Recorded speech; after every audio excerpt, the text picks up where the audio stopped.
Hello, listeners, young and old, from near and far, and from all backgrounds. Thank you so much for taking the time to tune into this month's episode as we tackle the spread of the Gen Z protests. For those who are not familiar, my name is Tim Horgan, and I am the Executive Director of the World Affairs Council of New Hampshire, a nonprofit, nonpartisan community organization dedicated to engaging the public in global conversations. I am also the host of the Global in the Granite State podcast, a program in its 6th year. Thank you to all of our listeners for making this program so valuable with global reach. Also, as a community-supported organization, thank you to all our members, donors, and sponsors who provide the resources necessary to make this possible. While we work hard to provide as many of our programs free to the public, that does not mean they are free to put on. A special thank you to McLean Middleton for their ongoing support of this program and others. McLean Middleton is one of New England's premier full-service law firms with over 100 attorneys throughout offices in New Hampshire and Massachusetts. McLean Middleton's attorneys have been providing trusted legal services to businesses throughout the region for over 100 years. Learn more at mclean.com. Here we go.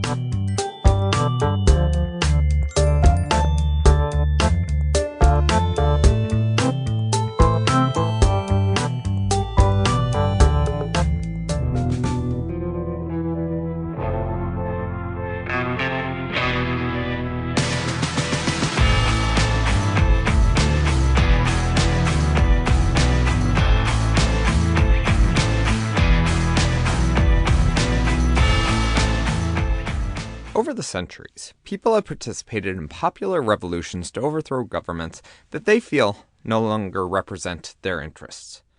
While the styles of government have changed, the grievances have evolved, and the leaders of these movements have looked different. The heart of all the demands for a new compact with the government tend to boil down to economics. It also remains true that the more groups involved in the protests, the more likely they are to succeed in achieving their goals.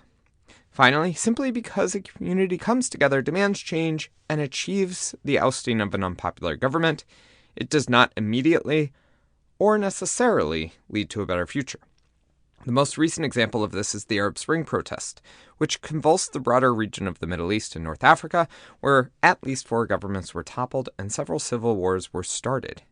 Today, we may see the beginnings of a new wave of protests bringing down governments across the globe, dubbed the Gen Z protests.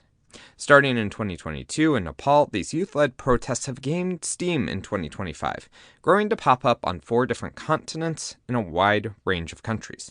However, these are not coordinated global protests, rather groups who have shared their successes and challenges online, which has inspired others around the world to stand up in their own countries. However, despite the differences across these countries, there are some similarities we can pull out.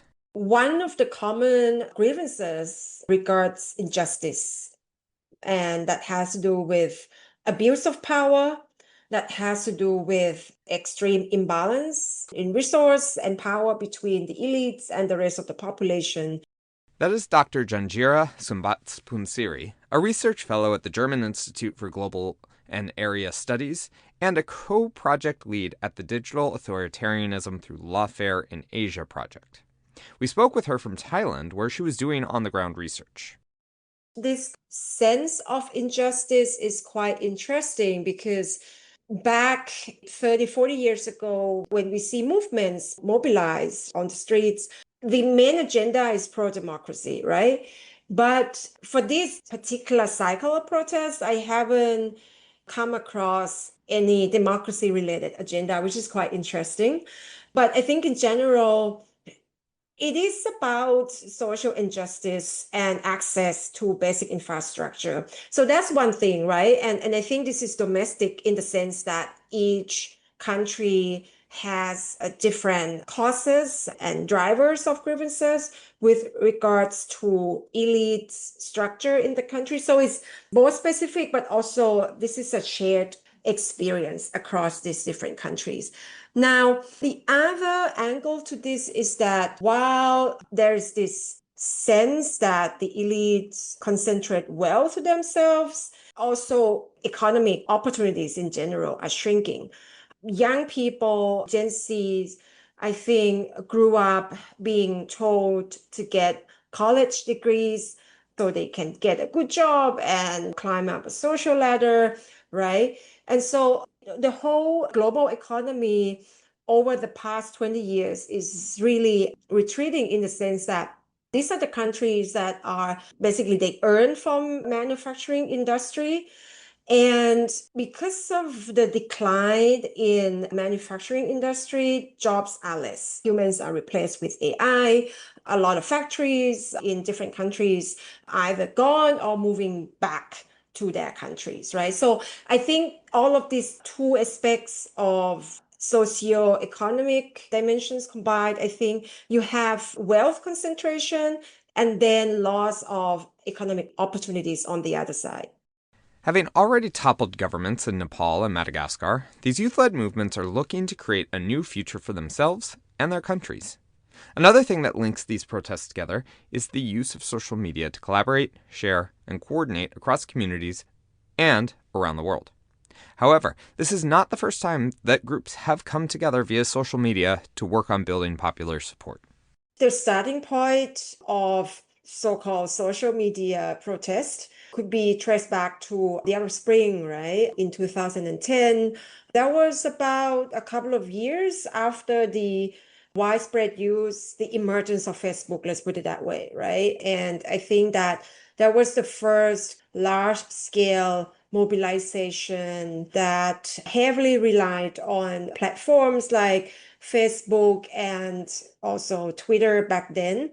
And so I think if you are to identify this as the first wave of social media protests, is not wrong. And I think after the Arab Spring, then you have the Occupy movements across the US, right? And then the anti-austerity movements across Europe. And that was in the context of after the Euro crisis, financial crisis. And so that was more the mix between pro-democracy, anti-big corporate, pro-social justice kind of movements. And then you move towards the mid 2010s, you have protests in Hong Kong and Taiwan. But also Fridays for Future. I think when we talk about youth movements, we tend to forget Fridays for Future.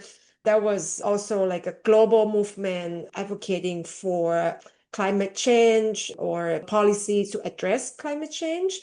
And then you have, I think by the end of the 2010s, you have protests again in Hong Kong. So that was, sum it up, the first cycle of social media mobilizations. Again, these protests were great at bringing large groups together and pioneering new tactics to avoid repression and confuse government forces in various ways. This set off a bit of a cat and mouse game, as governments created new tools to infiltrate protest movements online, and protesters worked on new ways to decentralize leadership and make movements more resilient. I think this is a really important question because, I think for 10 years at least, scholars and activists have talked about rhizome structure, leaderless, decentralized mobilization. There's upside to this, especially in a context where political space is narrow or close, where repression intensifies. And so I think that having decentralized leadership means that you don't attract the attention of the authorities to this one person. Imagine the civil rights movement in the US in the 60s and the 70s, where, the figurehead of the movement was Martin Luther King, right? And once he was gone, there was a crisis of a movement, even though there's real structure of the movement. And so I think that the leaderless structure of the movement tries to address this problem in the politically closed context.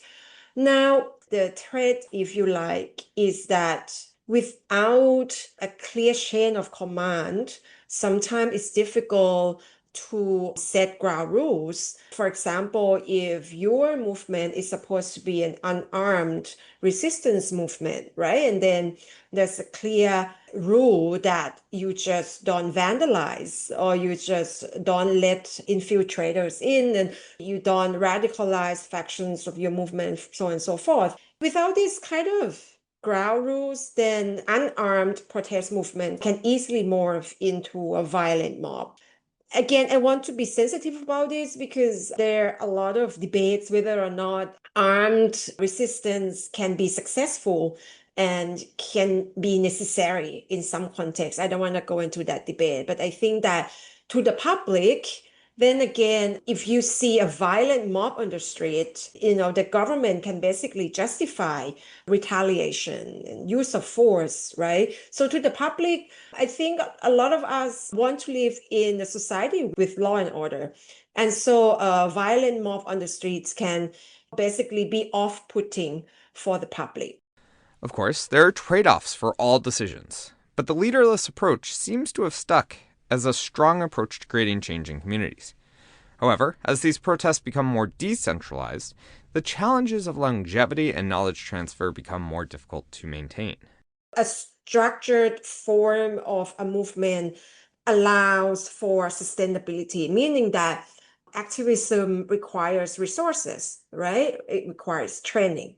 It requires some extent of institutionalization, if you like. In case, you have one generation of activists that want to leave activism and do something else in their lives, and you have the next generation. And the knowledge, the how-to, can be transmitted to the next generation. And so without a structured form of organization, it makes it difficult to sustain resources, knowledge, and organization, basically. One thing that these movements, which rely heavily on technology, have pioneered at a much faster rate is creativity, allowing groups to try new things, share successes, and transfer knowledge across closed spaces. We can see in real time as these groups learn from past protests and share ideas across platforms to build more resilient movements. One of the lasting tactics is the Be Water idea, which promotes a very flexible and mobile form of protest gatherings. Social media allows for creativity, and I think you start to see like the threat of this kind of creative tactics from the 2010s until now. And I think this whole idea of be water is inspired by Bruce Lee's martial art philosophy, right? So you have to be adaptable and flexible because your enemy, your opponent is static, is a big guy. And if you're smaller, you have less guns, for example, you have less strength, then you have to rely on flexibility. Now, I think that the idea of being flexible and being highly adaptable has come to light, I think, since the protests in Hong Kong in 2019, right? Because repression, police crackdowns intensified and it got really bad. And I think people start to think about how you can organize protests without getting a lot of people in one place, and that would be like a fixed target for the police, right? So there were ideas of flash mobs or breaking big protests up into different smaller protests in different sites. And in order to move around and join these different smaller activities, then you have to be on your mobile phone all the time. And so I think in Hong Kong, the idea was, you have to be in Telegram channel, organized by these activists. And because you are in there all the time and you're updated about where you move.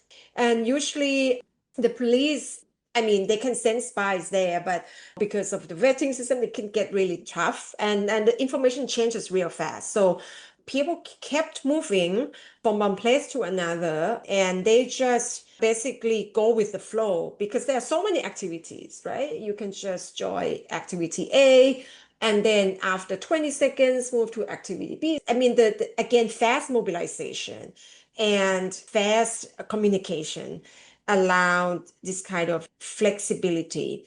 Now, this tactic was later adopted by the Thai activists in 2020 and then also later in Myanmar in 21, where again the Thai activists added cultural dimensions to this as well. They would organize at first when the repression was high and chance of risk of being arrested was high.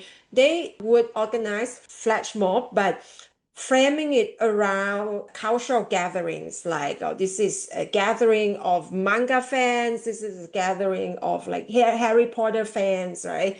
And then from that, it would end real fast. And that would allow people to just move to another activity. And by the time the police arrived, everybody was gone, right? So this kind of social media allows this really like instant connection and reception of new information. And basically, I think the playfulness of that is a part of the internet culture, right? So Be Water then became like a deception game in which you want to trick the police to mobilize their cordons to a wrong place. And then, when the police were there, nobody was there, stuff like that. So it was fun. It was funny as well for them. It's not only the tactical advantages of social media, but like the space for plays, for culture as well. The cultural aspect of protest and the almost gamification of it, or perhaps better said, the memification, has risen to new heights in these Gen Z protests. Across the world, you will see the same pirate flag that comes from a Japanese anime show, where a rogue group of young people travel the world to combat authoritarian governments. Something that has resonated closely with these protesters and shows the globally connected nature of the world today. Janjira spoke previously about the first wave of social media protests, and that we are now in a second wave. So, what differentiates the second wave from the first? So the wave that we're witnessing now is a part of the second social media plus AI-driven movements. Then you start the 2020s with mostly Asia, Thailand, Indonesia, but then you also have COVID protests, both progressive and not so progressive.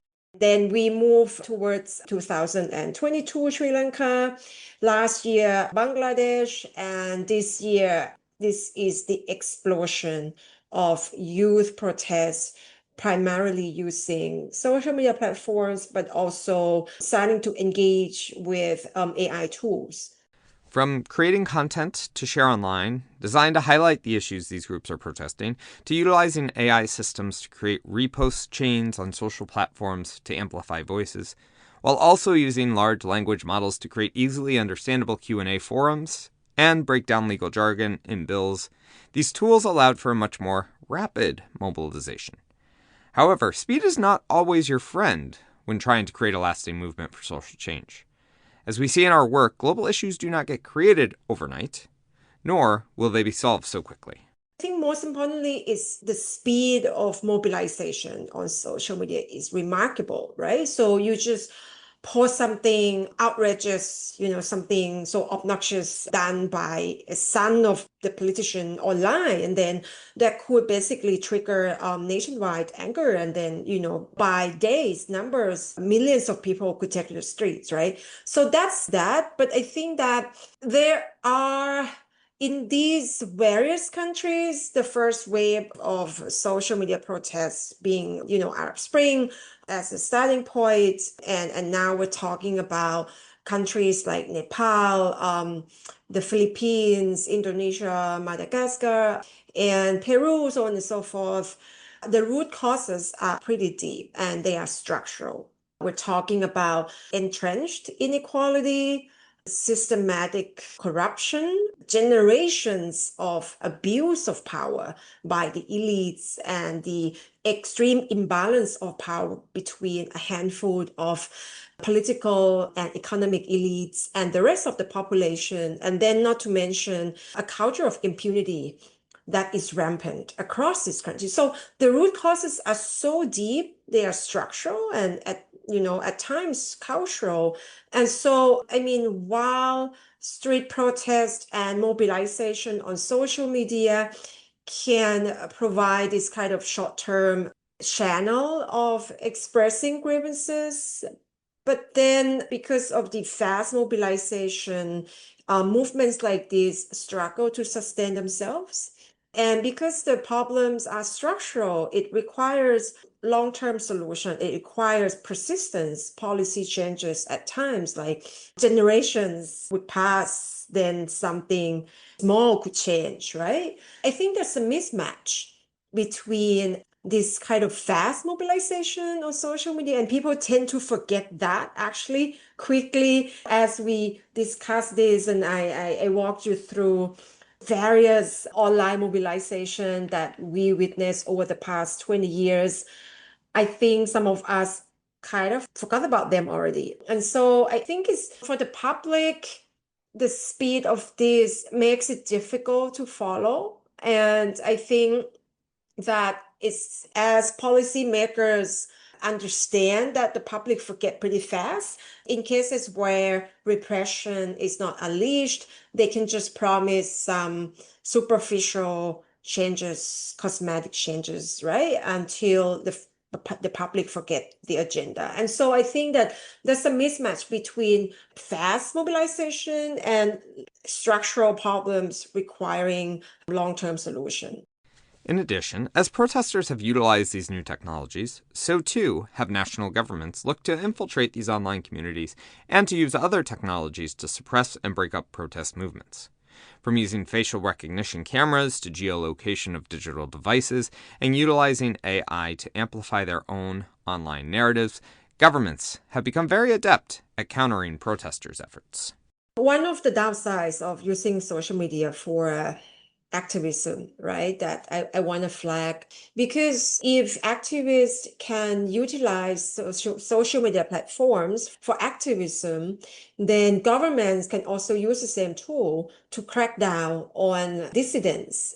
And I mean, across all of these countries that protests are happening, most of these governments have a track record of what we call digital repression, internet censorship, filtering, charging people based on what they post online, surveillance, using actually spyware, all these like high-tech interception technologies against dissidents. And other forms of threats online we have documented, we meaning me and my previous research team have documented various forms of cyber threats against dissidents, right? So I think that while platforms can be a useful place for activism, over-reliance on that can expose activists to repression.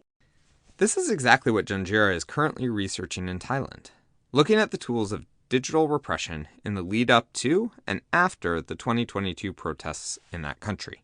So a couple of tactics of repression that you could see in Thailand that also happens somewhere else is number one, legal judicial repression. Whatever you put out there online will be monitored by the authorities, and they would screenshot and keep that as evidence. So this is like judicial harassment built on deep system of surveillance, right? And so when the time comes, they just press several charges, and we're talking about dozens. Leading activists sometimes get charged under several draconian laws, and that pile up to like 30, 40 charges. That means they would go to jail for the rest of their lives, right? Or they would spend the rest of their lives fighting these cases in court. So that's judicial harassment. And then the second is online smear campaigns. So this is very close to disinformation, but it's more targeting. So you have both government and government allied actors troll activists systematically in social media, smearing them, labeling them as national security threats, but also like using tactics that demoralize them, targeting their family members, exposing their past, that paint them as immoral person, using slut shaming tactics, all sorts of things, right? So, and these campaigns often last for years. So imagine you being targeted online by different accounts, pro-government accounts for years, right? And the third tactic is surveillance. And in the age of what we call cross-authoritarian running, where authoritarian governments often meet at defense fair And they would basically buy the most advanced, the latest surveillance technology from big retailers, right? Biggest companies, mostly based in the top 5 countries in the UNSC, right? And so the surveillance can be done technologically, but also manually. And, you have people being targeted with spyware devices, but also they're being monitored by human authorities online. So all of these tactics are often deployed simultaneously and over a long period of time. And so imagine if you're one activist and you have to undergo judicial harassment, smear campaigns, and surveillance at the same time over the long period of time, then by the end of your campaign, you feel demoralized, drained, and basically dehumanized. And I think a lot of people that we talk to, these Thai activists, they felt that mental health struggles became a challenge by the end of it all, like mobilization and dealing with repression. So they felt that it's not only the physical, the legal, the social burdens that they have to bear going through this horrible experience, but it's also everything takes a toll emotionally and mentally. And this is something I want everyone to recognize when looking at any protest anywhere in the world. We are talking about human beings. It is my hope that all over the world we can collectively take the tone down and become more respectful of those we disagree with. No one should have to lose their life, sustain serious injuries, or experience harm to their mental health, regardless of what side they are on. And those who do not respect that should be held accountable. At the end of the day, I am always amazed at the ways in which people across the world all want the same thing: the promise of a fair shot at a good life if you work hard. Frustrations tend to boil over where injustice, inequality, and resentment are high. If governments do not respond in a timely manner to these issues, protests can spring up ever faster, gain greater momentum, and topple government sooner. However, lasting change requires sustained efforts and focus on the real issues.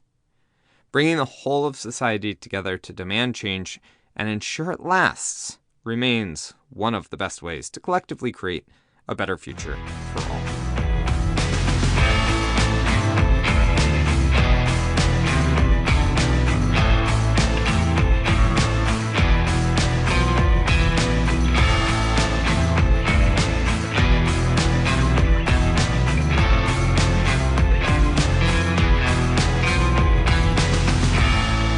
Thank you so much for taking the time to listen to this month's Global in the Granite State, a program of the World Affairs Council of New Hampshire. I appreciate your interest in this work and your willingness to engage in the conversation. It is through a broader, shared understanding of the issues that we can all take steps forward to create a better world.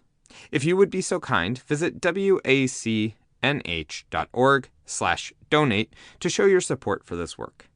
It is through a strong network of globally engaged people that we can continue to bring this great program and others to you. As always, Tim Horgan is the director, producer, host, audio engineer, editor, researcher, fact-checker, and overall great guy for this program. Our theme music remains Admin by A.A. Alto, and our interlude music is Blinder Medium 1 by Grand Project. Until next time.